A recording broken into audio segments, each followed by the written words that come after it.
முன்னாள் சட்டமன்ற உறுப்பினரும் பாஜகவை சேர்ந்தவருமான திருமதி விஜயதரணி அவர்கள் தற்போது நம்முடைய இணைந்திருக்கிறார்.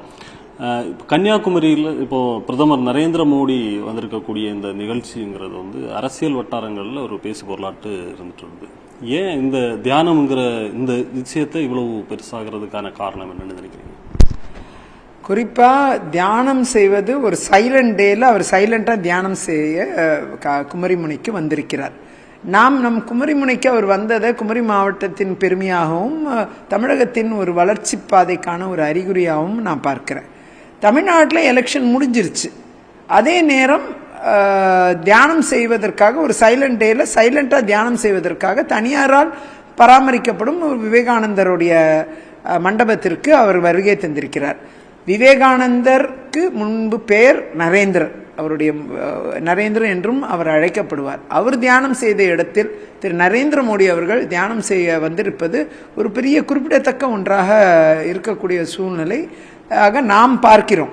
ஆனால் அதே நேரம் இதை ஒரு சர்ச்சையாக ஒரு விமர்சனமாக ஆக்கக்கூடிய அளவில் தேர்தல் ஆணையத்திற்கு மீறிய செயலாக என்றெல்லாம் விமர்சித்து கோர்ட்டுக்கு செல்லக்கூடிய இடத்தில் சில முடிவுகளை சில கட்சிகள் எடுத்திருப்பது நிச்சயமாக தவறான ஒன்றாக நான் பார்க்கிறேன். எந்த சட்டத்தில் கூறப்பட்டிருக்கு தியானம் செய்யக்கூடாது, தேர்தல் நேரத்தில் தியானம் செய்யக்கூடாதுன்னு எந்த சட்டத்தில் சொல்லப்பட்டிருக்கு?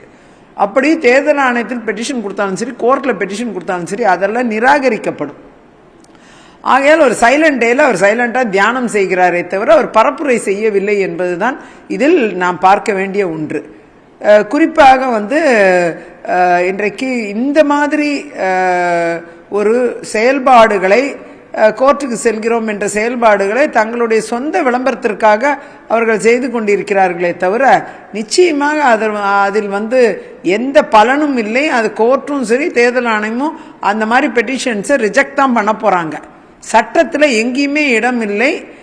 இப்போ தேர்தல் பரப்புரை நடந்து கொண்டிருந்த சமயத்தில் அது பரப்புரை முடிந்த சமயத்தில் உடனடியாக கொடைக்கானல் சென்று ஓய்வெடுத்த தலைவர்கள் இருக்கிறாங்க, லண்டன் சென்று விவாதத்தில் பங்கு பெற்ற தலைவர்கள் இருக்காங்க. தேர்தல் ஆணையம் தேர்தல் நடைமுறைகள் இருக்கும்போது தேர்தல் நடந்து கொண்டு இருக்கும் பொழுதே இதெல்லாம் நடக்குது.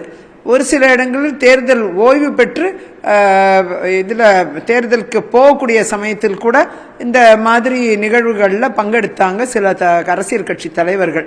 அப்படியெல்லாம் அதற்கெல்லாம் தேர்தல் ஆணையத்தில் அதுக்கு எதிர்ப்பு நிலை என்பதை உருவாக்காத இந்த சூழ்நிலையில் பிரதமர் மோடி அவர்கள் தியானம் இருப்பதை சைலண்ட் டேல சைலண்டாக தியானம் இருப்பதை மட்டும் எப்படி ஒரு அரசியல் நிகழ்வாக பார்க்குறாங்க, அதில் ஒரு தேர்தல் ஆணையத்தை மீறிய செயலாக எப்படி பார்க்குறாங்கங்கிறது நிச்சயமாக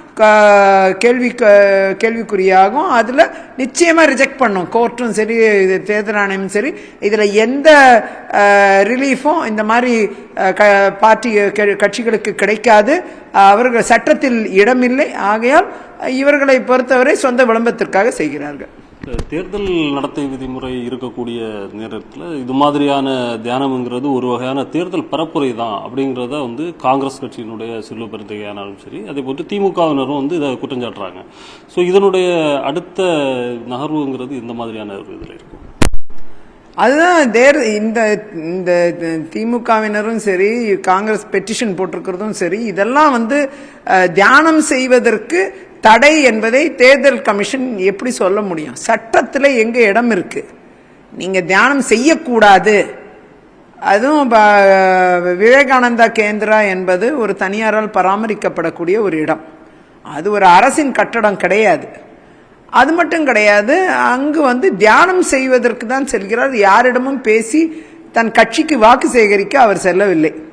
அதை நாம கண்கூடா பார்த்து கொண்டிருக்கிறோம். பிரதமர் வெளியில அவர் உட்காந்து தியானம் பண்ணாலே தப்புன்னா அதுதான் ஒரு நகைப்புக்குரிய விஷயமா இருக்கு.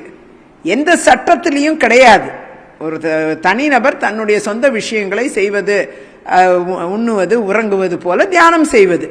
அதுவும் அவர் தனிப்பட்ட அவருடைய தனி வாழ்க்கையின் ஒரு பகுதியாக இருக்கு. யோகா செய்வது, தியானம் செய்வது என்பதெல்லாம் ஒரு தனி மனிதருடைய உரிமைகள். அதை தட்டி கேட்கிற இடத்துல, கேள்வி கேட்கிற இடத்துல யாருக்குமே உரிமை இல்லை, அதிகாரம் இல்லை. அவர் தேர்தல் பரப்புரையா தியானம் செய்வது தேர்தல் பரப்புரை என்று சொன்னால் அப்போ கொடைக்கானல் ஓய்வெடுக்க செல்வதும் தேர்தல் பரப்புரையாகத்தான் பார்க்க வேண்டும். இப்போ இப்போ விவாதத்திற்கு நான் தயாராக இருக்கக்கூடிய நேரத்தில் இப்போ அதை பயந்து தான் மோடி கன்னியாகுமரியில் தியானத்துக்கு போயிட்டாங்க அப்படின்னு ஒரு விமர்சனம் ராகுல் காந்தியால் வைக்கப்படுது. அதை எப்படி பார்க்குறீங்க? விவாதம் செய்தாதான் அது பரப்புரை. அப்பனா திரு ராகுல் காந்தி அவர்கள் பிரதமர் மோடி அவர்களை விவாதத்திற்கு இந்த சைலண்ட் டேல அவர் அழைக்கிறார் என்றால் அப்போ தேர்தல் பரப்புரை செய்வதற்காகத்தான் அவர் விமர்சனம் செய்கிறார். இப்படிப்பட்ட விமர்சனம் செய்வது கூட தேர்தல் பரப்புரை தான். அங்குதான் தப்பு இருக்கு. நீங்க அந்த விமர்சனம் முன்வைத்திருப்பது தியானம் செய்ய சென்றிருக்கிறார், என்னோடு ஏன் விவாதம் செய்யவில்லை, விவாதம் செய்வதுதான் பரப்புரை. அப்போ விவாதம் செய்வதற்கு சட்டத்தில் இடம் இருக்கிறது என்று நினைக்கக்கூடிய கேள்வி எழுப்பக்கூடியவர்கள் தியானம் செய்வதில் சட்டத்தில் இடம் இல்லை என்று சொல்வதுதான் ஆச்சரியமா இருக்கு. ஆகையால் தியானம் செய்வது சட்டத்தில் நிச்சயமா தடை இல்லை. விவாதம் செய்வதுதான் பரப்புரையா இருக்குங்கிறது இவங்க புரிஞ்சுக்கணும். இவங்க மாத்தி புரிஞ்சுக்கிட்டு விவாதத்துக்கு அழைக்கிறதுங்கிறது நிச்சயமா தவறான ஒன்று, சட்டத்திற்கு புறம்பான ஒன்று.